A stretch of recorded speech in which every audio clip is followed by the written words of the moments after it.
Hello YouTube, welcome back to Bald Man Building an Airplane.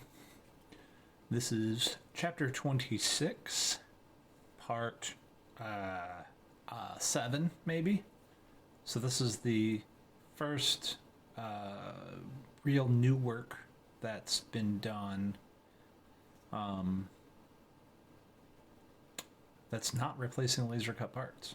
I mean, there's still some work with the laser cut replacements, but realistically this is the first real work I get done after, tearing everything apart and going back toward doing it again. All right, so I can tell you this. So these are this is the gear brace attach for a tri-gear.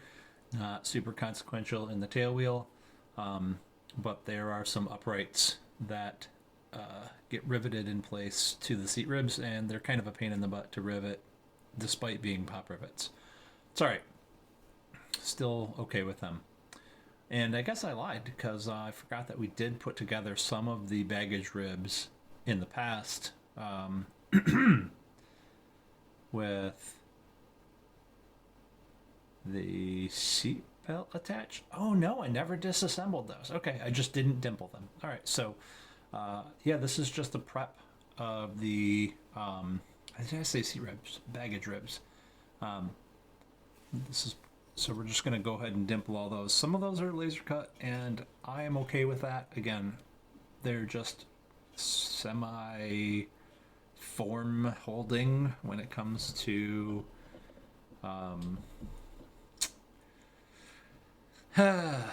when it comes to the shape of the bottom skin and the baggage area. It doesn't really have to hold a lot of weight. Most of the primary structures carried along the side skins and the bulkheads, so these ribs are pretty inconsequential in the grand scheme of things. I just hope I don't end up with smoking rivets on the bottom of the skin, in 10 years. Oh well, we'll see. Should hold up just fine.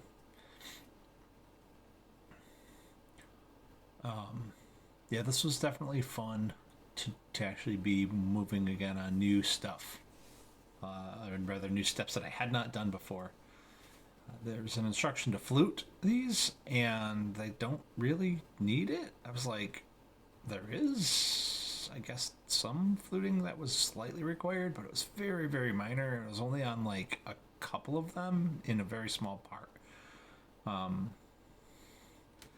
It's like, it didn't, I think it's because it's hard to see on those, but it'll be along the bottom skin, and some of them have a curved portion. So like it's kind of flat when it meets the seat ribs, but it's curved as it goes toward the back, because like the back side of the skin sort of pulls up toward the tail. And then these powder coated pieces are for the step attach. Funny because the instructions call out, this is tri-gear only, assuming that no one with a tail dragger would ever not ever, but they make an assumption that if you have a tail dragger, you're not going to install steps. Well, yeah, I installed steps. Well, I guess technically not yet, but I'm installing the mounting points for the steps.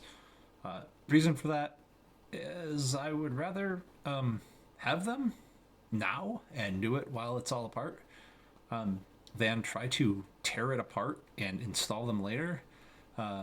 Looking at the tight position these are in, there's practically, I know people have done it, but holy shit, I would never want to do this on an assembled aircraft.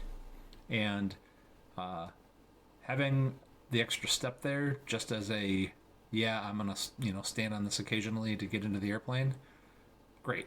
Anybody short getting into the airplane, great. You've now got a step. You don't have to worry about someone standing on the flaps.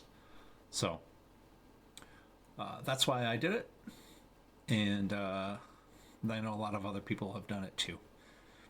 But that looks like it's about it for this one. I'm going to get the Cherry Max rivets out and get these together for some extra strength. So in the next one, we'll be doing some more new stuff. See you then.